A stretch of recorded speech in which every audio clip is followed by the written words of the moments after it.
Assalamualaikum warahmatullahi wabarakatuh. Waalaikumsalam warahmatullahi wabarakatuh. Selamat datang di podcast Ikom Universitas Cita Bangsa. Pak Yes. Warsito. Oke, selamat siang. Selamat siang. Siang ini ya. Oke.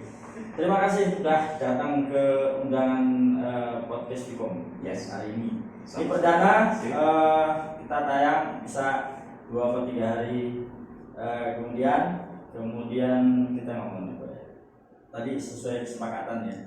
Kita ngomongin tentang ayam. Ayam. Nah, ayam ini apa ini? Ayam. Ayam. Oke. Pokoknya mulai santai ya. Bisnis ya. Santai ya. Ini sesuai sepertinya temanya yang kita punya ini kalau di Vicom itu di Global Entrepreneur University. Ini artinya apa? Intinya mahasiswa diarahkan ke wirausaha. Ya. Setahu saya Pak Warsito kan pengusaha di bidang ayam. Ayam apa loh Pak? Ya, terima kasih Pak Joni dan selamat siang kawan-kawan semua. Ini sedikit perkenalan, nama saya Warsito. Tapi biasa kalau teman-teman manggil saya itu Rangga, nggak nyambung jelas gitu ya. Rangga itu apa? Mungkin Rangga Anteng atau Rangga apa? Rangga Gas. Ya singkat cerita memang kalau saat ini kesibukan saya selain bekerja di UGD Surakarta, memang di luar sana itu ada sedikit ya mungkin apa ya sambilan. Sambilan itu sudah 3 tahun saya merintis itu budidaya ayam broiler. Ayam broiler itu yang pertama, tetapi ayam broiler ini kebetulan kan mungkin awalnya saya tidak punya passion tentang perpitian itu seperti apa. Passion itu. Ini penting. Passion. Iya, dia tahu sendiri maksud dijelaskan gitu. Penting ada yang nonton itu yang awam. Iya, passion artinya saya memang tidak ada latar belakang khusus yang terlalu spesifik masalah. Kalau di sini mungkin harusnya ke ke peternakan sama sekali nol. Tapi memang kalau saya ini selama ini mencoba memanfaatkan lahan. Kebetulan kan saya kan dari pelosok, kalau di Jawa Tengah itu yang paling selatan Wonogiri. Masih pesisir pantai selatan Racimantoro. Tempat saya kalau di sana itu terkenal dengan mungkin lahannya itu kan dengan karsnya kan berbatuan. Jadi memang sangat tidak cocok, apalagi kalau di sana Bapak Ibu saya selaku petani ini kan biasanya kalau panen hanya setahun sekali. Nah, otomatis saya berpikir kira-kira apa yang bisa saya manfaatkan untuk lahan di sana agar lebih produktif. Akhirnya saya memang mencoba mencari inisiatif. Kebetulan saya ketemulah dengan salah satu perusahaan poultry. Jadi induk, ya perusahaan induk. Induk ayam. Induk ya ayam. Kebetulan kan ini yang bekerja sama dengan PT Saliman. Saliman ini boleh dikatakan Saliman ini Mas. Oh, Saliman ya. Ya, Saliman itu kebetulan gini, mungkin banyak orang yang tidak tahu. Jadi kebetulan supplier utama yang menyuplai ayam ke mungkin teman-teman di luar sana atau Pak Joni sering ke KFC, McD, itu salah satu suppliernya adalah PT Saliman. Nah, mungkin ya beberapa ayamku yang sekarang dimakan teman-teman ini. Gitu kira-kira. Nah, jadi singkat ceritanya itu saya mulai dari 2018 lalu awal. Nah, kemudian sampai sekarang alhamdulillah, walaupun kemarin situasi pandemi yang mungkin tidak cukup menguntungkan bagi kami, tapi ya alhamdulillah masih tetap bisa survive kami di dunia perpitian begitu. Sebenarnya kalau teman-teman mungkin pengen tahu jenis ayam itu apa sih? Macam-macamnya. Ayam Tahunya kan ayam kampung. Ayam kampung ya. Kemudian Ayam broiler. Kemudian ada juga yang sekarang baru tren yang sekarang juga saya kembangkan namanya ayam kampung Jawa Super Chopper. Nah, biasanya kan kalau ayam kampung biasanya kan kalau kita istilahnya budidaya secara konvensional kan artinya cukup punya membutuhkan rentang waktu yang cukup panjang. Setahun kadang baru bisa ya enak lah dimakan gitu. Tapi kalau sekarang ini kita budidaya ayam kampung yang nggak banyak sih, paling 500 gitu. 500, tapi kita coba lakukan dan alhamdulillah saya uji coba selama 1 tahun cukup berhasil. Bahkan kalau saya amati tingkat kematiannya 0. Oh. 0% dibanding saya lakukan yang di Selain dari broiler. Kalau yang di broiler itu kan kematian cukup tinggi, ya cukup tinggi, itu agak sedikit thrilling juga gitu. Ada ayam chopper, ada ayam broiler, ayam kampung. Ya itu kan ayam konsumsi, tapi ada juga yang namanya ayam yang dipakai mungkin untuk sekedar hobi saja kan. Itu terkadang harganya nggak masuk akal. Gitu. Kayak ayam aduan, ayam pangkok, aduan gitu. Kemudian ada ayam Brahma, macam-macam. Ada yang ayam dari yang sekarang ini saya juga lihat trennya itu kan kayak ayam cemani. Ayam cemani. Yang bentuknya hitam semua itu ya. Semua. Biasanya buat pesugihan dia. Pernah ya? Iya, jadi anu nih, apa pesugihan? Oke. Itu saya malah bayangin gimana caranya kalau ayam broiler itu untuk pesugihan gitu. Ya itu sebenarnya juga untuk pesugihan, jadi membuat saya jadi pengen sugih gitu. Oh gitu. Maksudnya gitu. Pesugihannya ya. Apa natural ya. Oke. Nah, terus untuk sulitannya nih, misalnya gini, kalau ini ada hubungannya dengan teman-teman yang baru mulai usaha ya. Apalagi mahasiswa. Ya. Menurut Pak Warsito ini mahasiswa kira-kira biar dia mau ikut join atau mungkin kepikiran ayo bisnis gitu, itu mulai dari mana? Ya pertama memang kalau saya pribadi belajar dari pengalaman pribadi itu ya kira-kira bisa belajar dari menurut teman-teman ini passionnya apa dulu sih.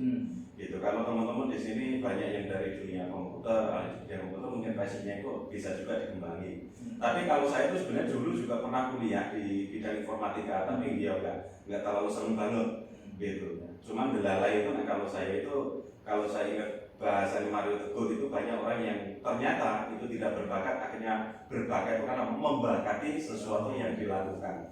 Itu aja sih gitu. Ya achievement mumpung lah gitu.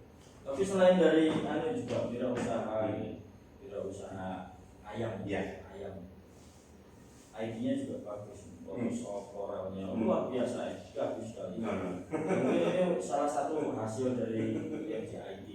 Oke, kembali ke ayam nih, ya kan?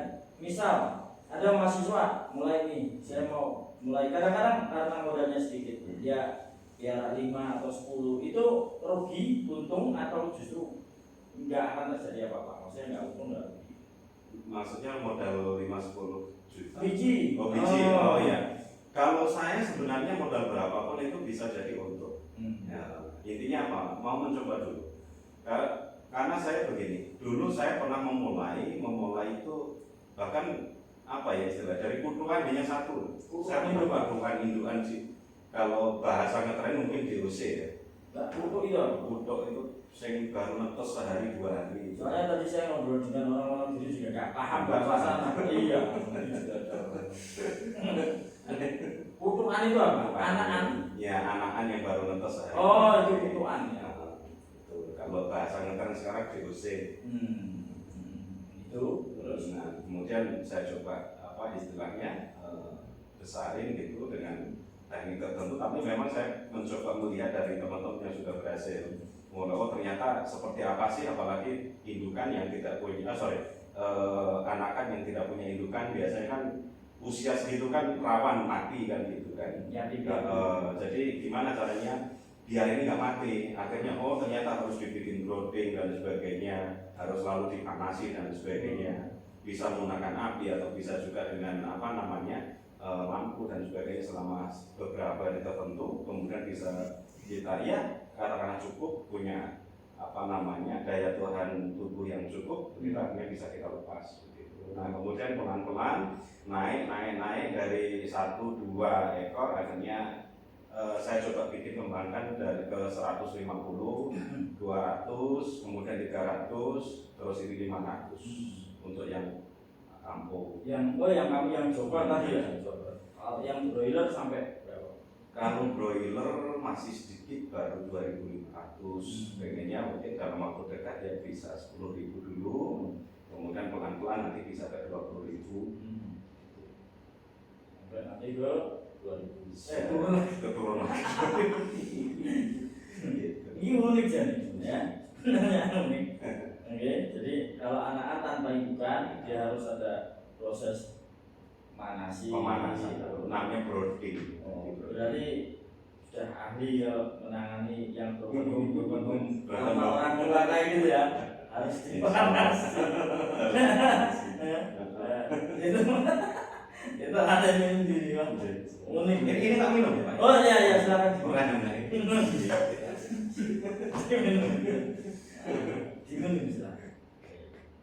Ayam ya. Terus kira-kira planning ke depan ini selain ayam, apa yang nanti referensi buat teman-teman mahasiswa kan biasanya kan kalau ditanya kamu bisnis apa, nggak tahu ya.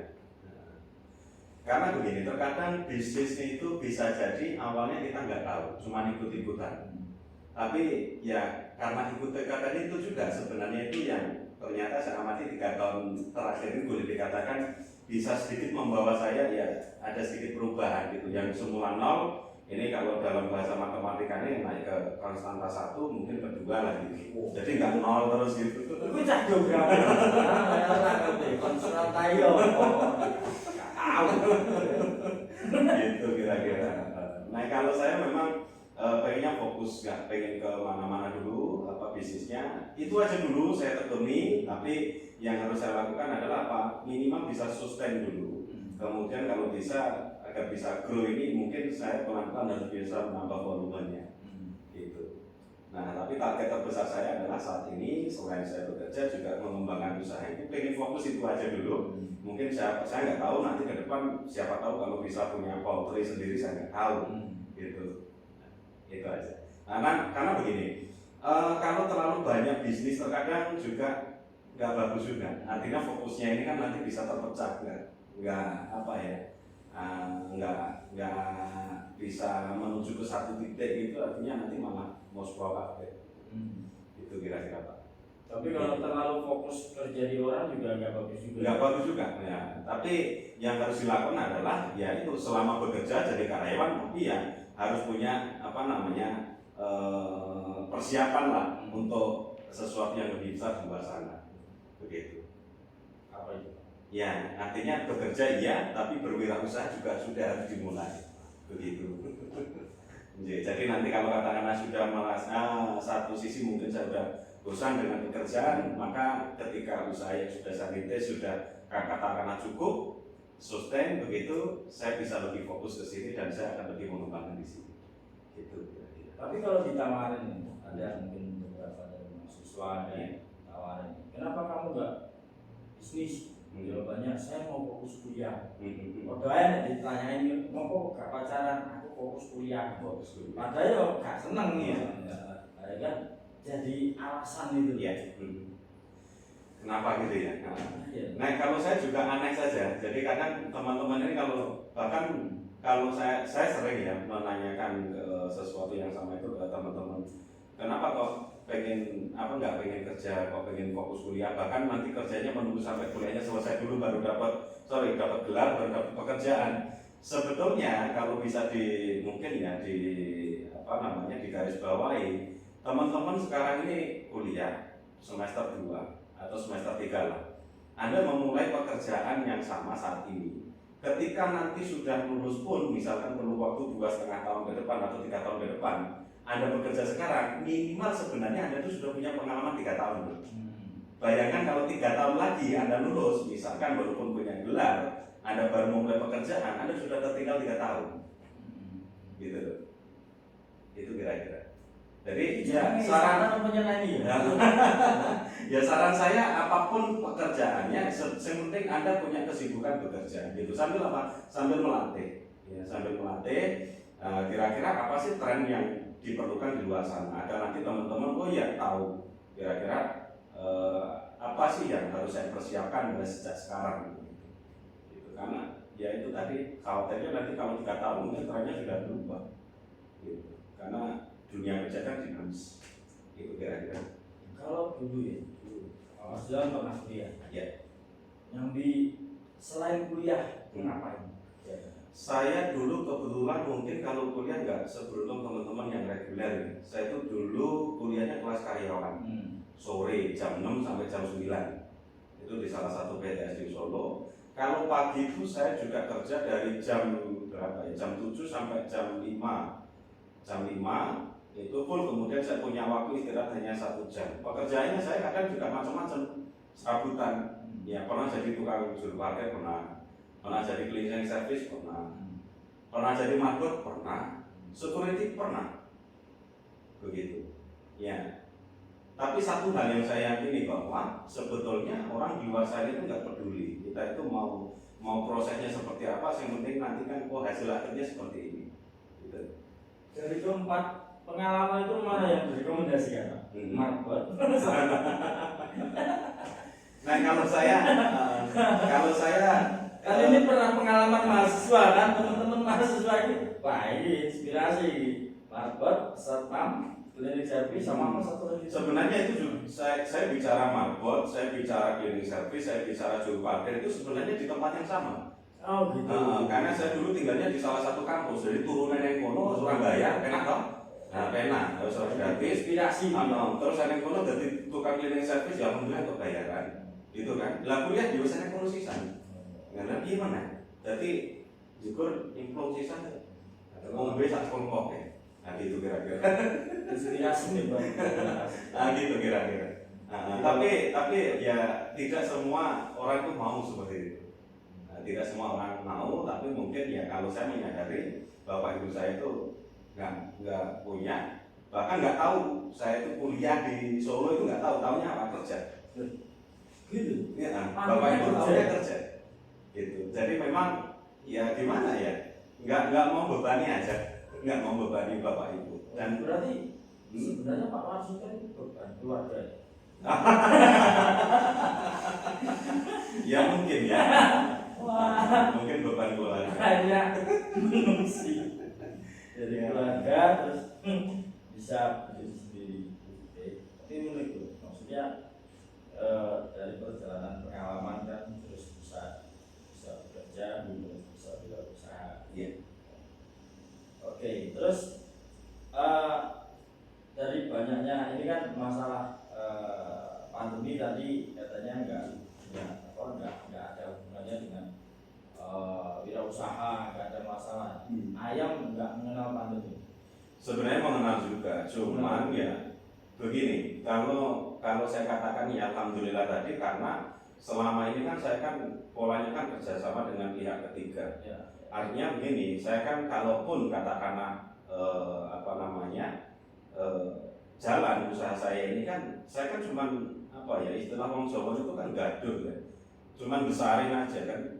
Saya cuman menyiapkan tempat, alat, kemudian mulai dari DOC atau istilahnya bibitnya, pakan, terus sama pengambilan udah dari PT semua, gitu loh.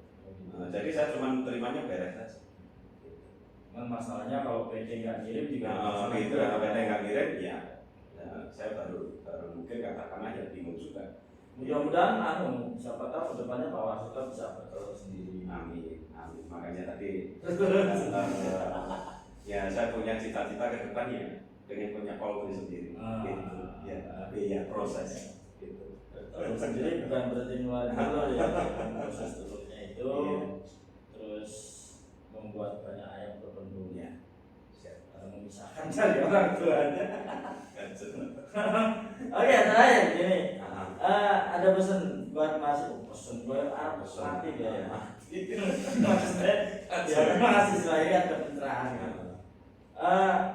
Silakan untuk mahasiswa biar mereka tertarik untuk wirausaha. Pesan saya gini, nggak usah terlalu muluk-muluk ketika kalau misalkan you punya keinginan untuk wirausaha, nggak usah terlalu muluk. Oh ya saya harus punya bisnis seperti ini yang besar seperti ini, nggak usah seperti itu dulu. Sesuatu yang kecil lakukan dulu aja. Ya lakukan, telateni pelan-pelan, minimal bisa sustain itu nanti ya, insya Allah lah itu bisa jadi jalan hidup. Gitu. Yang penting sesuatu yang kecil lakukan dulu aja. Nggak usah memikirin pengen sesuatu yang besar. Gitu. Karena apa? Belum tentu yang kecil aja nggak mau, yang gede tidak tahu nih. Kalau saya sih gitu. Itu aja. Siap. Apapun itu. Oke. Ini bagus, mudah-mudahan ini jadi inspirasi teman-teman mahasiswa yang nonton acara ini. Next time kita akan bahas lagi dengan Bapak Tito perkembangan di wirausaha dan dengan pembicara-pembicara. Oke, terima kasih Bapak Tito sudah mengisi kegiatan Merdeka. Semoga usahanya semakin mantap. Oke, terima kasih. Kita tutup. Assalamualaikum warahmatullahi wabarakatuh. Waalaikumsalam.